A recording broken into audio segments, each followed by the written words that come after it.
Party hall की रोशनियां शहर की सबसे महंगी जगह पर चमक रही थीं।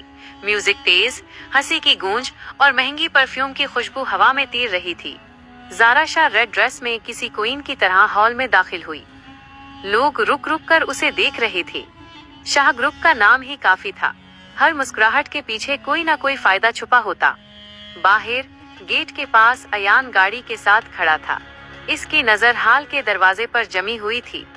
दिल बेचैन था, जैसे कोई अनदेखा खतरा करीब मंडला रहा हो। अयान ने फिर पिछले शीशे की तरफ देखा। वही स्याह गाड़ी इस मर्तबा थोड़ी दूर खड़ी थी। हेडलाइट्स अब भी बंद, अंदर कोई हरकत नहीं। अयान के हाथ कांप गए। वो तस्वीर, वो आदमी, उसका गुजरा हुआ दर्द। अयान को अपनी माँ का चेहरा याद आ गया। बरसों पहले एक रात, जब उनका छोटा सा घर जलकर राख हो गया था और एक स्याह गाड़ी जो अंधेरों में गुम हो गई थी। पुलिस ने एक्सीडेंट कहकर फाइल बंद कर दी थी, मगर अयान जानता था ये एक्सीडेंट नहीं था। इस रात के बाद उसने अपनी जिंदगी का मकसद सिर्फ एक बना लिया था, इस आदमी को ढूंढना। और आज, सालों बाद, वो साया फिर वापस आ गया था। अंदर का तूफान। हाल के अंदर ज़ारा हंसी, बातें और सेल्फीज में मशगूल थी। शहर के एलीट लोग उसके गिर्द घूम रहे थे।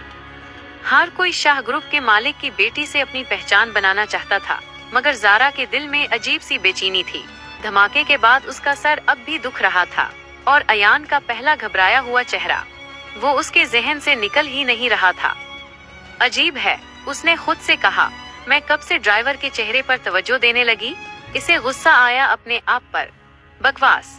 उसने अपनी सोच झटक दी और मुस्कुराहट वापस चेहरे पर ले आई। बाहर अचानक स्याह गाड़ी का दरवाजा खुला।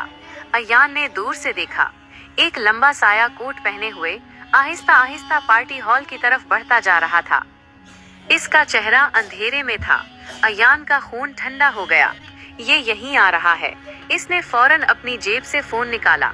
पुलिस को कॉल करना चाहता था, मगर फिर उसे याद आया, शाह ग्रुप के लोग अक्सर चीजों को चुपचाप हैंडल कर लेते हैं। पुलिस तब तक हरकत नहीं करती जब तक बहुत देर ना हो चुकी हो। अयान ने एक फैसला कर लिया।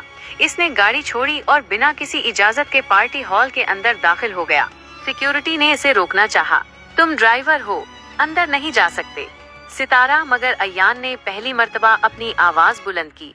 मेरी मैडम खतरे में है। सिक्योरिटी एक लम्हे को हिचकिचाया। शाह ग्रुप का नाम सुनकर वो पीछे हट गया। अयान की नजर ज़ारा पर पड़ी।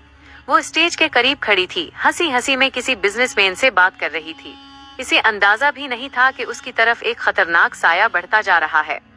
अयान ने देखा, वही आदमी, वही साया ज़ारा के बिल्कुल पीछे आकर रुक गया। ज़ारा! अयान की चीख हॉल में गूंज उठी। ज़ारा ने हैरानी से पलट कर देखा। अयान! इस तरह सबके बीच? इसी लम्हे इस स्याह कोट वाले आदमी ने धीरे से अपना हाथ कोट के अंदर डाला।